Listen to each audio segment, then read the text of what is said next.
Doutora, a perda de algum ente querido, parente, amigo, ela é sentida de diferentes formas, né? E depende muito de cada pessoa, né? Mas esse processo, ele precisa ser sentido pela pessoa.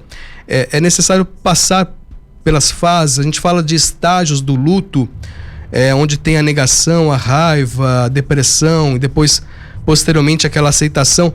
Qual que é a importância de se entender esses estágios quando uma pessoa perde alguém próximo? Sim, é muito importante que seja criança, adolescente, jovem adulto, idoso, possam passar por essas fases do luto, e para isso é importante que a família reconheça essa tristeza, esse sentimento de tristeza, esse sentimento de dor, e possa ter espaço dentro da própria família para expressar e para falar, né, do quanto essa perda tem atingido o sentimento dessas pessoas, né? Então, quanto mais espaço para um diálogo sobre a morte na família, acaba ajudando nesse processo de enlutamento, né? Não só da pessoa que perdeu esse ente querido que seja mais próxima, mas todos que estão à sua volta também acabam sofrendo e passando por esse processo do luto, né? Agora, uma coisa é fato, viu? A morte, ela é um dos assuntos mais difíceis de ser falado, de ser abordado na família, né? Não faz parte da nossa cultura falar sobre morte, ter espaço para falar da tristeza, do sentimento de pesar, das dores emocionais, né? Infelizmente isso não faz parte da nossa cultura, o que dificulta as pessoas enlutadas a viverem esse processo, e mais ainda dificulta crianças, porque as crianças, elas estão nesse processo de desenvolvimento maturacional, psíquico e social. Então, quando não há espaço na família para olhar para esses sentimentos de tristeza e de pesar, isso dificulta ainda mais as crianças a viverem essa experiência do luto, né? Bom, exatamente essa questão, e como a senhora falou, é uma questão muito de diálogo, né? Precisa se falar sobre a morte. É um tabu, infelizmente, comparado com outras regiões. A gente colocou uma matéria sobre o México também, que eles celebram, né? É uma coisa muito de origem indígena ali, de celebrar a vida das pessoas, enfim. Mas, na sua opinião, por que acontece isso? Por que esse diálogo muitas vezes se torna um tabu? Tem uma questão, por exemplo, do fato de que o ser humano ele é muito de tentar ser sempre imortal, de querer viver para sempre, né? Essa questão do egocentrismo do ser humano, ou é uma questão que varia muito de cultura para cultura? Como é que a senhora analisa isso na questão, por exemplo, do Brasil aqui, né? Da questão do nosso país, da nossa cultura, de não se falar tanto da morte e de faltar esse diálogo com as famílias, principalmente com as crianças? Se fala muito de uma forma muito superficial com as crianças, né? Por que isso acontece aqui? Sim, olha, e isso não é de hoje, isso é de gerações passadas, né? Ao trabalhar com famílias e pesquisar também com famílias, eu vejo que isso não faz parte da atualidade, isso já vem de anos atrás, que é passado de geração a geração. Não se conversa sobre morte, por exemplo, ter uma educação para a morte também, isso quase não existe aqui no nosso país, né? Devido ao tamanho do tabu, e com isso as pessoas criam fantasias, né, sobre esse assunto. Por exemplo, se falar de morte, alguém vai morrer, ou bate na madeira para não acontecer, né? Então, são alguns comportamentos até sintomáticos que existem na nossa sociedade para evitar o assunto de morte. Eu também acredito que a gente atualmente vive uma sociedade extremamente capitalista e consumista, né? Onde a felicidade parece que ela tem que ser eterna e ela tem que acontecer nas famílias, né? Se não acontecer a felicidade, algo está errado.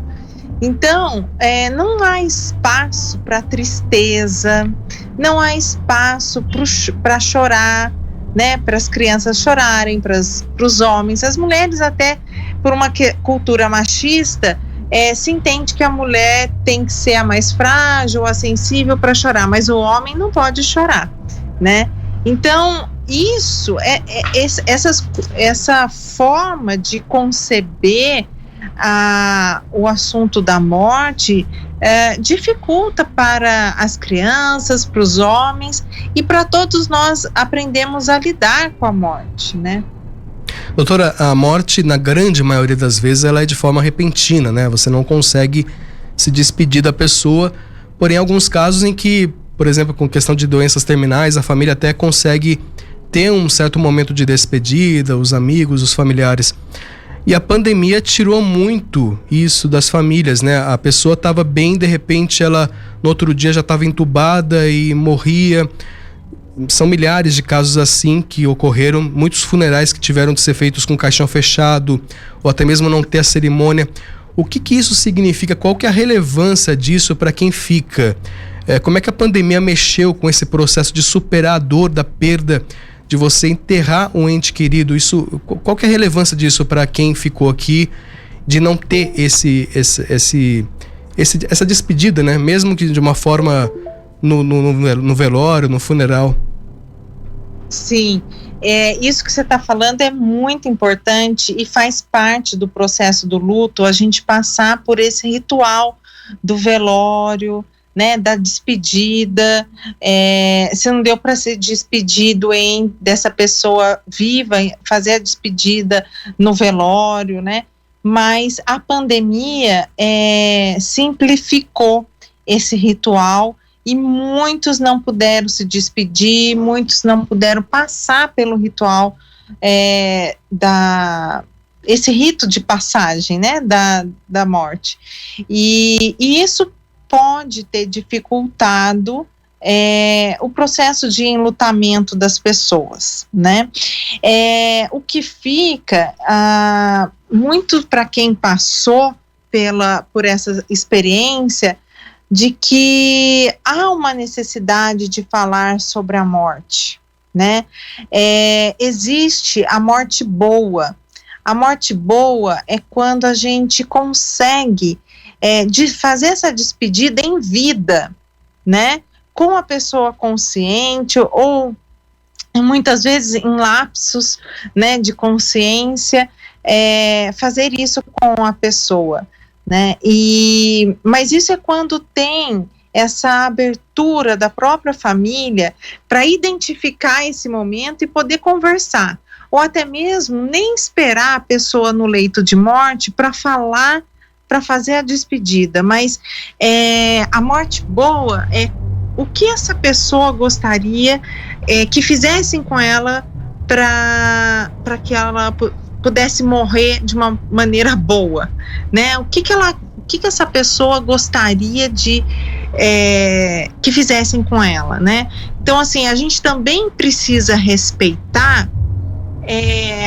Essa pessoa teve um respeito, teve uma dignidade em vida, e ela também precisa ter uma dignidade para morrer, e ela também precisa ter respeito para morrer, né? Então, mas esse respeito, a gente precisa conversar, cada um tem um jeito de pensar, tem pessoas que não aceitam ser entubadas, né, por exemplo, e preferem a morte do que ser entubada. Tem pessoas que querem ser cremadas ao invés de sepultadas. Então, isso precisa ser conversado antecipadamente. Então, essa é a morte boa, né? A morte em que é possível fazer aquilo que a pessoa quer no momento da morte. Então, há também limites para morrer. né? E isso a gente precisa conversar mais em família, a gente precisa conversar mais em sociedade. Mas diante desse mundo de extremo consumo, né, que a gente vive, quase não tem espaço para essa conversa. E que bom que vocês aqui da rádio, como meio de comunicação tão forte, tão importante, embora tenha tanta tecnologia no dia de hoje, a rádio tem sido um meio de chegar ainda a muitas pessoas, atingir a muitas pessoas, e que bom que a gente está tendo, vocês estão dando esse espaço para falar sobre morte aqui. Não, é fundamental, né, esse diálogo e quebrar esse tabu, né, doutora? Exatamente. Como quem está ao redor consegue identificar, a gente tem aquele momento de tristeza profunda, é natural, você não tem mais o convívio com quem você ama, né? E é normal, né? É esperado até das pessoas essa tristeza, uma tristeza até profunda e tal. Mas como é que identificar que essa tristeza está se estendendo demais, se tornando uma depressão que possa prejudicar a pessoa? E como é que os amigos, né, e terapia pode ajudar nesse processo? Sim, então a terapia ela é um processo fundamental para pessoas que estão no processo de enlutamento, principalmente para as crianças que ainda têm uma certa dificuldade de compartilhar os sentimentos e, mais ainda, de compreender esses sentimentos, né? Não que os adultos não tenham essa dificuldade, também tem essa dificuldade quando não há espaço nas suas relações para falar sobre esses sentimentos. Mas a terapia ela é um processo extremamente sério e que precisa ser feito por profissionais da psicologia que vão com certeza ajudar e apoiar psiquicamente esse processo de luto que as pessoas vivem, né?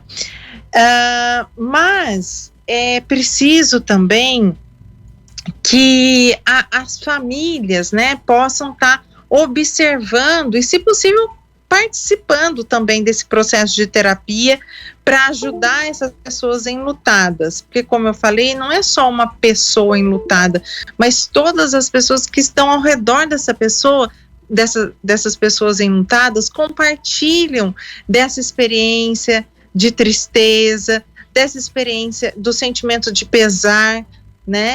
E pessoas que, por exemplo, parecem ter uma dificuldade de levantar da cama, de comer, né? Acaba tendo inapetência ou falta de apetite, falta de ânimo, né? Falta de humor, dificuldade para ir trabalhar ou para estudar, não tem força, ânimo para cumprir com esses compromissos, né?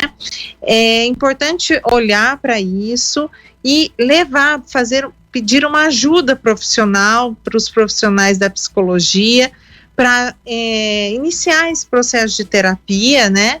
E dependendo até mesmo ou um psiquiatra para ajudar nesse estado que muitas vezes pode ser um estado deprimido, acaba não sendo uma depressão, começa com um estado deprimido, né? Mas em alguns casos mais extremos pode ser sim sinais de depressão, sintomas que aí somente um profissional da psicologia e da psiquiatria podem ajudar a superar esse processo com o tratamento da terapia aliado ao tratamento medicamentoso.